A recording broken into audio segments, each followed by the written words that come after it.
Doctor, నాకు పళ్ళు కొరికే అలవాటు ఉందన్నమాట చాలా ఇయర్స్ నుంచి. సో దానివల్ల రీసెంట్గా నాకు పళ్ళు నొప్పి రావడం స్టార్ట్ అవుతుంది, జుమ్మని లాగడం స్టార్ట్ అయింది. సో దానికి ఏం చేయొచ్చు? యూజువల్గా పళ్ళు కొరకడం అంటే నైట్ గ్రైండింగ్ హ్యాబిట్ అని అంటారు.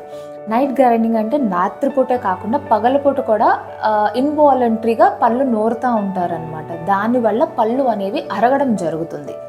సో పళ్ళు అరగడం అంటే పైన ఇనామిల్ లేయర్ అరిగిపోవడం. అది యూజువల్గా 2 టైప్స్ ఉంటుందన్నమాట.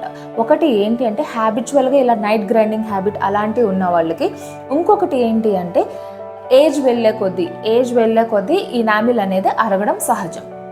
సో అలాంటి వాళ్ళు ఏం చేయాలి అంటే, బాగా సెన్సిటివిటీ ఉంది అంటే ఫస్ట్ ఒకసారి డాక్టర్ దగ్గరికి చెకప్కి వస్తే మనం అది జస్ట్ ఫిల్లింగ్ పెట్టి చెయ్యొచ్చా అనేది డాక్టర్ గారు చూసి చెప్తారు. లేదు, ఒకవేళ ఫిల్లింగ్ వల్ల అవ్వట్లేదు అంటే అలాంటి బాగా సెన్సిటివిటీ ఉన్న పళ్ళుకి రూట్ కెనాల్ అనేది చేసి దానిపైన క్యాప్ అనేది పెట్టడం జరుగుతుంది. దానివల్ల సెన్సిటివిటీ అనేది తగ్గుతుంది అన్నమాట. ఇలాంటి సమస్యలు ఉన్న వాళ్ళు ప్లాటినా డెంటల్ని కాంటాక్ట్ చేయండి. చూస్ wisely, choose Platina dental. Thank you, doctor Shweta.